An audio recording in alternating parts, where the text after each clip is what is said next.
Assalamualaikum warahmatullahi wabarakatuh. Alhamdulillah, alhamdulillahirabbil alamin. Nasta'inu wa nastaghfiruh wa na'udzu billahi min syururi anfusina wa min sayyiati a'malina. May yahdihillahu fala mudhillalah wa may yudlilhu fala hadiyalah. Amma ba'du. Senantiasa kita bersyukur kehadirat Allah Subhanahu wa taala. Pada kesempatan kali ini kita dapat bersua dengan penuh keridhaan Allah Subhanahu wa taala. Marilah kita mengingat kisah dari sahabiah, kisah dari para ibunda yang telah sukses mendidik putra-putrinya menjadi seorang pemimpin dan penerus perjuangan bangsa maupun negara. Kita lihat ibunda baginda Nabi Muhammad SAW yang telah sukses mendidik Rasulullah hingga menjadi pemimpin umat di seluruh dunia. Bagaimana perjuangan beliau ketika awal ditinggal oleh suaminya tatkala sedang mengandung baginda Rasulullah.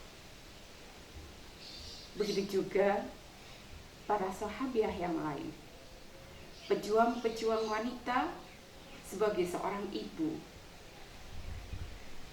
Dari kisah-kisah tersebut kita bisa melihat betapa banyak keberhasilan dari para pemimpin, dari para pejuang, dari seorang perempuan, dari seorang ibu. Tentu kita tahu perempuan yang begitu luar biasa, yang begitu hebat perjuangannya. Kita lihat, adakah di jari kita ini nama ibu? Tentu kita tahu jari kita ini ada ibu jari yang memiliki fungsi sangat luar biasa. Ketika akan mengacungi kebaikan, tentu kita akan menggunakan ibu jari. Kemudian kita lihat ada ibu kota. Maaf bapak-bapak ya, tidak ada bapak kota. Di jari ini juga tidak ada bapak jari. Bukan berarti kita menafikan atau meniadakan arti seorang bapak. Seorang ayah, seorang bapak, seorang laki-laki tetaplah seorang qawwam, seorang pemimpin. Namun, seorang perempuan, seorang wanita memiliki peran yang sangat penting dalam kehidupan kita. Rasulullah SAW bersabda, Al-jannatu tahta aqdamil ummahat. Surga berada di bawah telapak kaki ibunda. Maka peran wanita di sini sangat penting sekali sebagai seorang ibu yang akan mengantarkan putra-putrinya menjadi generasi-generasi yang tangguh, menjadi seorang pemimpin. Bagaimanakah kewajiban dan peran seorang ibu dalam keluarga? Ia memiliki peran yang sangat penting. Yang pertama adalah mengantarkan anak-anak menggapai surga. Bagaimana caranya seorang ibu dapat mengantarkan anaknya menggapai surga? Yang pertama adalah seorang ibu harus memiliki dorongan taat kepada Allah Subhanahu wa taala. Sehingga ia akan mengantarkan putra-putrinya untuk menggapai surga. Tanpa ketaatan seorang ibu, ia tidak akan bisa mengantarkan anak-anaknya menggapai surga. Yang kedua, seorang ibu haruslah mendidik putra-putrinya sejak berada dalam kandungan. Sebelum dia melakukan hubungan suami istri, harus sudah memulai pendidikan anak dengan cara berdoa. Bahkan sebelum itu, ketika ia akan memilih calon ibu, menjadi calon ibu, ia pun harus sudah mulai melalui doa. Anak yang terdidik sejak dalam kandungan, ia akan terlahir sebagaimana tabiat ibunya. Seorang ibu penyabar, ia akan melahirkan anak yang sabar pula. Namun, ketika seorang ibu itu dalam keadaan hamil, ia sering marah-marah. Kita lihat bagaimana hasilnya nanti ketika anak itu lahir. Jangan kecewa kalau ketika anak itu lahir, kemudian dia mempunyai tabiat sering marah. Karena sejak dalam kandungan itu akan membawa pendidikan terhadap janin yang ada dalam kandungannya. Yang ketiga, mendidik anak dengan akhlakul karimah. Laqad kana fi Rasulillahi uswatun hasanah. Di mana akhlak yang baik dalam diri Rasulullah? Disitulah kita memberikan pendidikan akhlakul karimah, sidik, amanah, tabligh, fatonah. Memang tidak mudah untuk memberikan pendidikan kejujuran terhadap anak-anak kita. Seringkali ibu memberikan pendidikan tanpa disadari telah berbohong kepada anaknya. Sadar nggak ibu-ibu ketika anaknya menangis, kemudian ibu melakukan kebohongan untuk menghibur anaknya? Boleh ya Allah, watune nakal yo, mau kesandung toh. Tanpa kita sadari ibu, kita sudah berbohong, batu nggak ngapa-ngapain, tapi kita menyalahkan batu. Artinya kita sudah tidak jujur kepada anak kita. Ketika ibu akan bepergian, anaknya menangis, meraung-raung, tidak mau dipamiti, ingin ikut. Apa yang ibu katakan? Ojo le, rasah melu. Ono wong edan ning kono. Ada apa dengan orang gila, ibu? Sejak kecil kita tanamkan sifat jujur, sifat amanah, tabligh, fatonah. Sehingga anak-anak kita akan terdidik dengan berakhlakul karimah. Yang keempat, berperan dalam pembangunan. Betapa besar ibu memiliki peran dalam pembangunan. Ketika para wanita, para ibu tidak lagi memperhatikan putra-putrinya. Alah bu, apa yono toh? Ibu kok tidak memperhatikan putra-putrinya? Ya semua orang pasti ada toh bu, memperhatikan.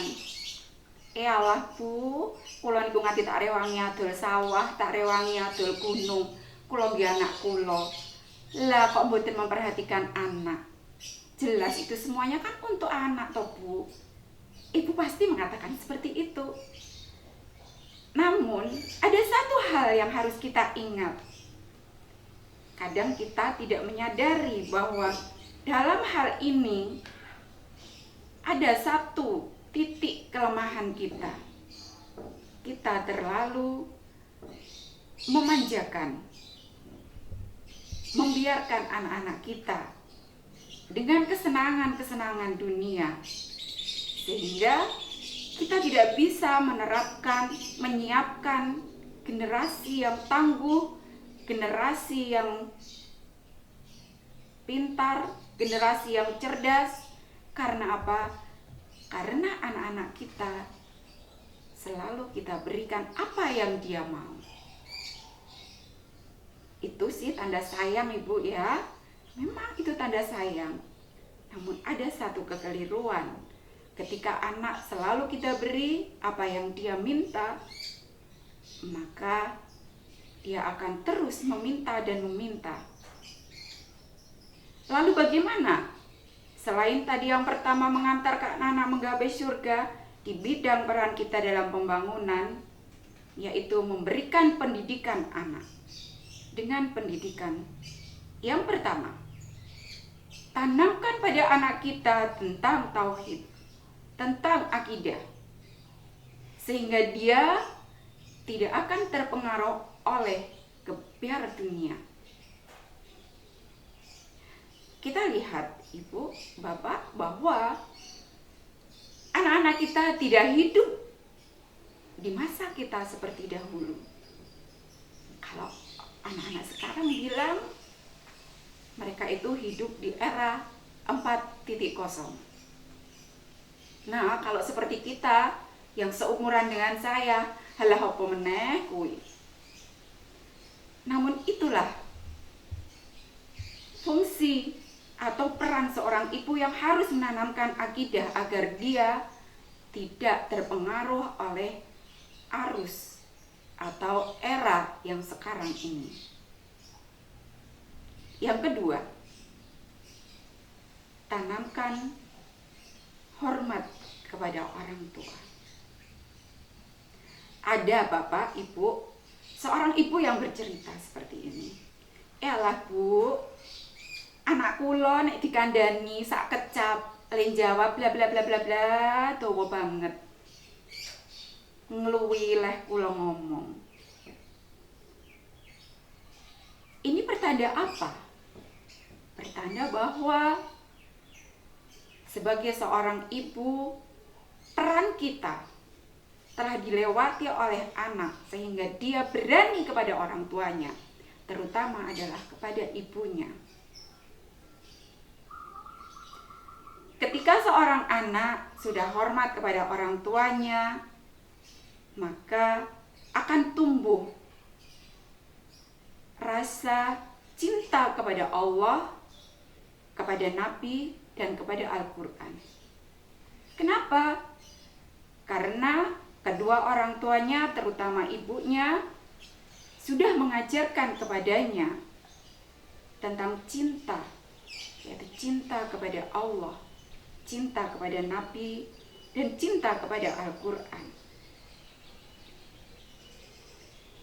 Yang ketiga, tanamkan kepada diri anak himadul aliyah, memiliki jiwa yang tinggi. Tanamkan bahwa anak kita ini memiliki jiwa yang tinggi, karena itu merupakan kekayaan. Orang yang kaya bukanlah orang yang memiliki harta benda yang banyak, harta yang melimpah ruah. Tetapi orang yang kaya adalah orang yang kaya akan jiwa. Dan yang tidak kalah pentingnya adalah berikan pendidikan untuk menegakkan sholat. Dengan menegakkan sholat, maka disinilah akan tertanam kedisiplinan. Jika seorang anak sholatnya tidak tertib, bahkan dia sering meninggalkan sholatnya, nah bagaimana dengan disiplin yang lainnya?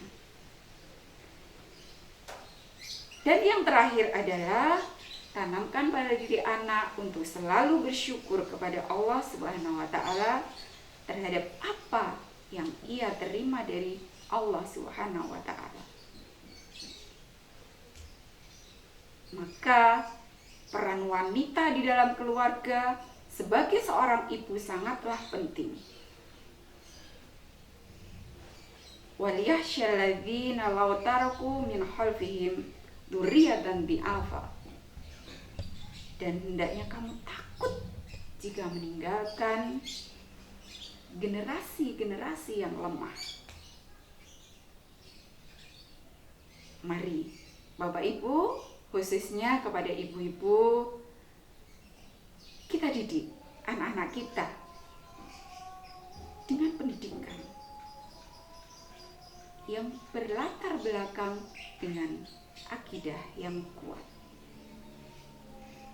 agar anak-anak kita juga menjadi generasi-generasi yang tangguh, generasi yang kuat, yang tidak mudah terombang-ambingkan oleh gelombang yang sekarang ini marak sekali. Apalagi cuma gadget, kecil. Gadget tuh orang bilang tuh setan gepeng. Bener nggak? Coba kita pikirkan bersama. Nah, Ibu dan Bapak, peran wanita sebagai ibu haruslah kita pegang. Meskipun peran ini tidak luput dari seorang pemimpin kita, itu Ar-Rijal. Semoga bermanfaat. Akhir kalam, billahi taufik wal hidayah. Wassalamualaikum warahmatullahi wabarakatuh.